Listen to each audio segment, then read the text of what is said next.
Hey everyone. Ooh, Monday. And for those of you who don't follow me on Facebook, I can't really see it. Oh yeah, there we go. I went kayaking yesterday. That probably I I did spray myself, but apparently not enough. Oops. Yeah. But hey, I got out and I did things and it was fun. Um, but that's not what I wanted to talk to you about today. I want to talk about marketing because marketing is something that I've had to learn because I'm largely self-published here. So you can write a book, but that's not going to do you any good unless you then go out and sell it to people.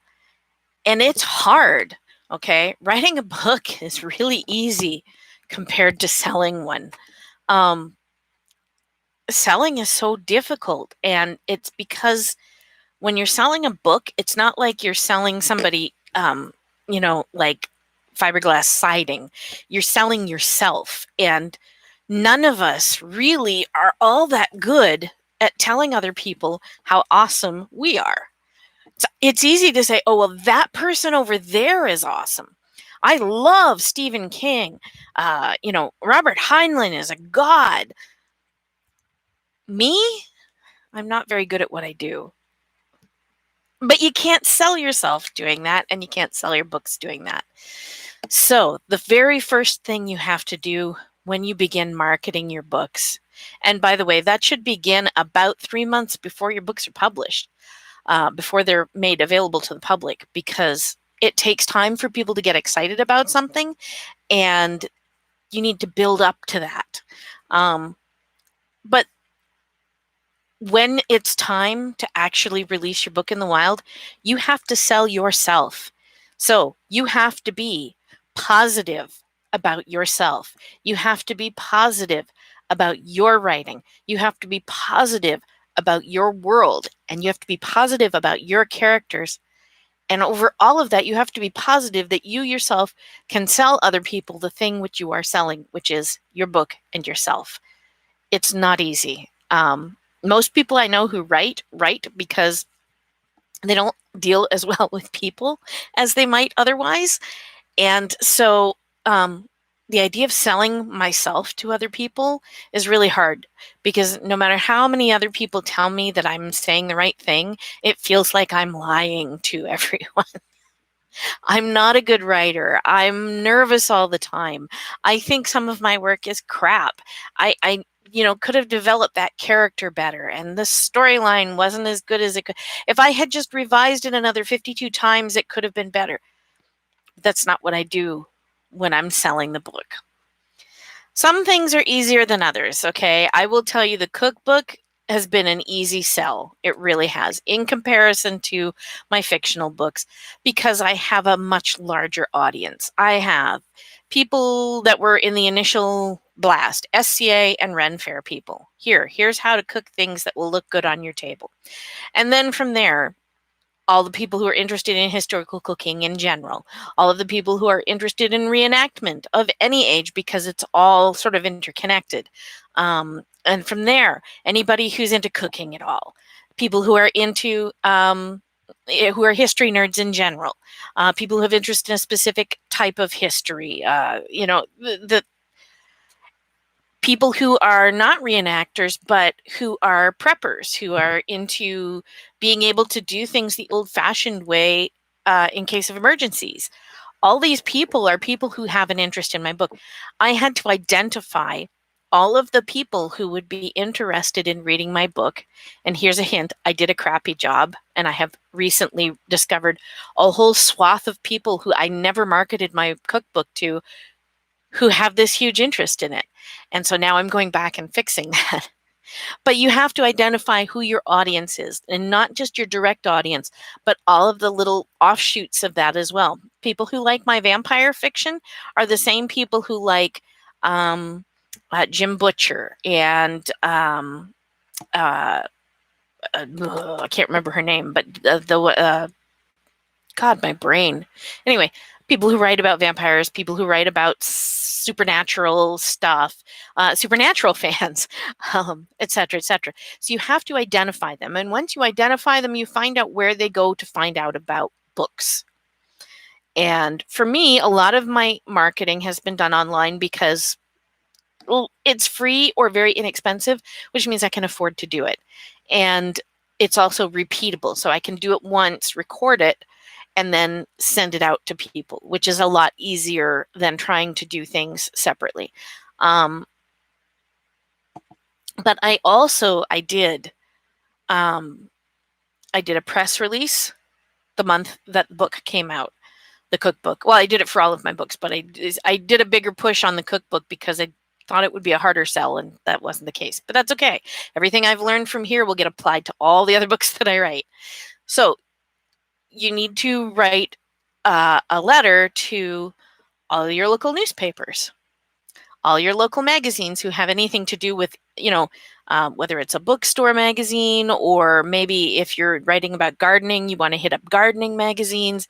Find out what's in your area, not just physical magazines, but also online blogs and that kind of thing. For me, I also hit up a couple of restaurants and herb shops because they provide the herbs that I use in the cookbook, and I mention them. So it's kind of we help each other out. I wrote to all of my local libraries and said, hey, here's I'm the author of this cookbook. Here's how you purchase it, and I'll give it to you at a discount if you're a library or a school. And I had to make mailing lists for all of these. And so I sent out literally thousands of emails to people. And then I did the one that was the hardest for me. And that was that I wrote to the New York Times and the Washington Post and the Los Angeles, I think it's Observer, the big newspapers, the ones that have no reason to know who I am or read anything to do with me. And I wrote to them anyway, because here's the deal. I don't have to say no for anyone else. Trust me, if they don't want your stuff, they'll say no, or they just won't answer. I was thrilled that I got a personal response back from the New York Times. I didn't get a response from any of the other big newspapers. I got a letter back, an email from a person, not a automatic thing, saying, hey, it wasn't a good time for us to do this, but we may actually pick this up in the fall when we do more stuff like this. So resubmit it, and then they gave me a date. Wow, okay, sure.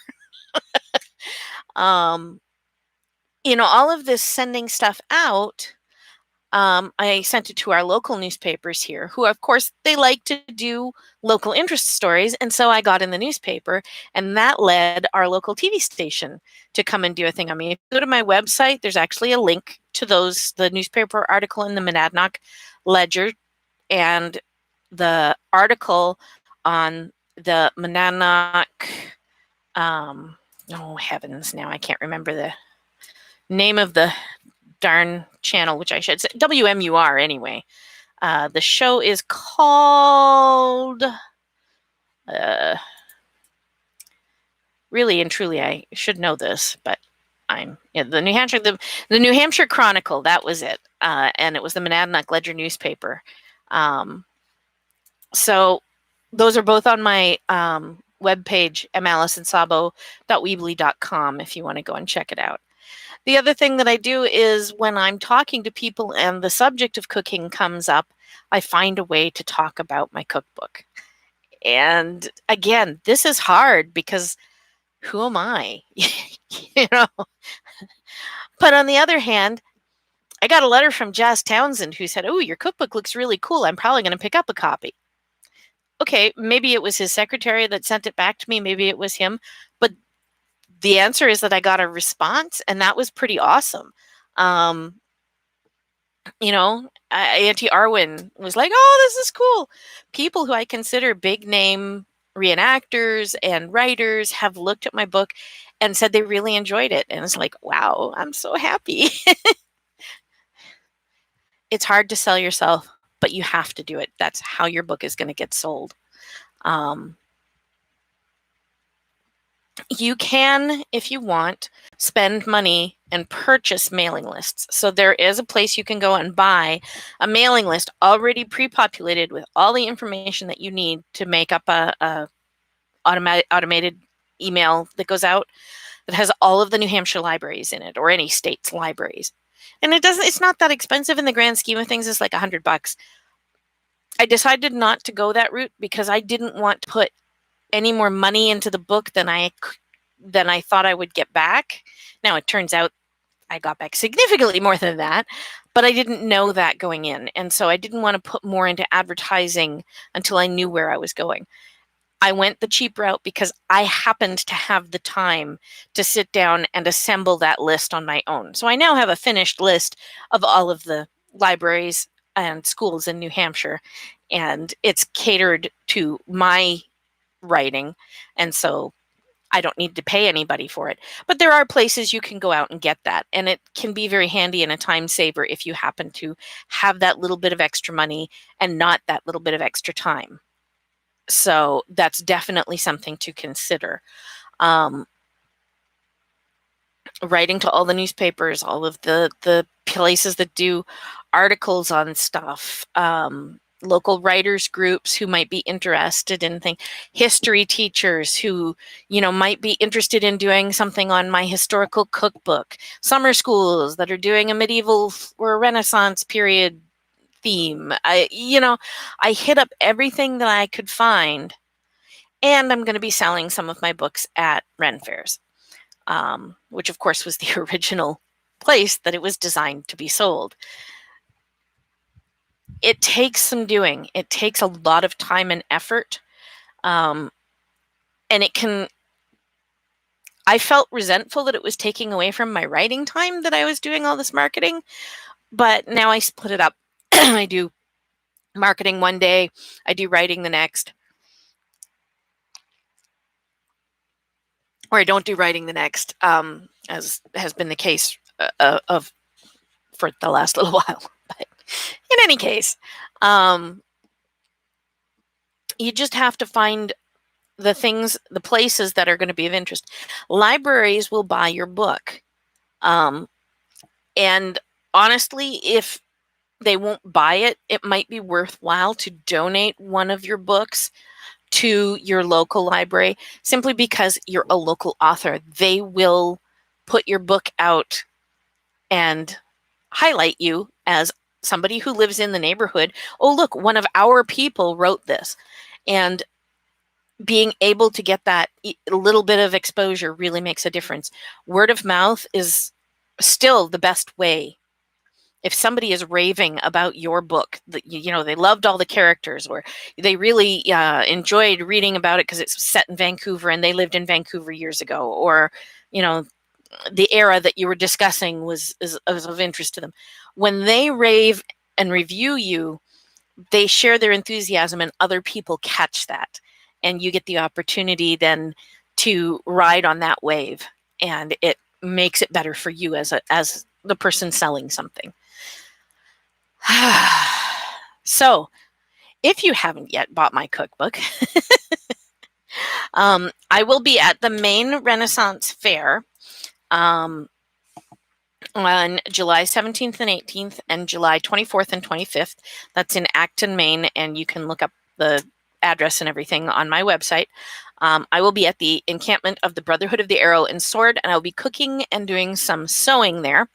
And I can't sell books at the Maine fair because I'm not allowed to. However, if you have purchased a book and you would like it to be signed, I will have a pen with me. So you can come on over. And if you have questions, please come and find me and ask. There are not enough of you who are fans yet for me to feel even the least bit crowded. Crowd me. This stuff I feel comfortable talking about. So I'll be cooking. Looks like one day I'll be doing, or one weekend I'll be doing chicken stew, and the next weekend I'll be doing beef stew, and I don't know which is which. But stews are kind of my go-to for events because you can feed a lot of people for inexpensive. And it's also nice because it's very aromatic. It cooks for a long time. And from a display point of view, it highlights your skill as a cook. Any stew can be okay, but when people come to get your stew and are like fighting over the scrapings in the bottom of the pot, you know you did well. So I will be there. I will also be at Monadnock Oil and Vinegar in Amherst. That's at the 6 Mile Square. I will probably have fresh bread with me that I have baked per one of the recipes in the book, and maybe per one of the recipes that's going into the new cookbook, which is not historical per se. It's just a mishmash of recipes that I think you guys will enjoy. But I will be selling cookbooks, talking about the use of herbs and spices, vinegars and oils in my cooking and in historical cooking.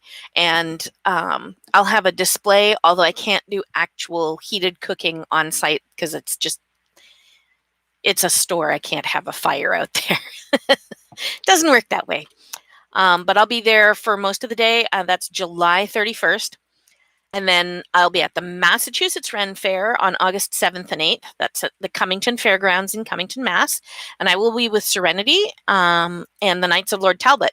And so they'll be live still fighting again. And I'll be doing cooking, and Serenity will be doing a variety of things. So there'll be cooking, fiber arts, sewing. There might be weaving, spinning, harping. Gosh, we have so many people, and they all do something a little different, and it's really fun and exciting to come and talk to us because we have so many different and cool skills, and we want to share it with you guys.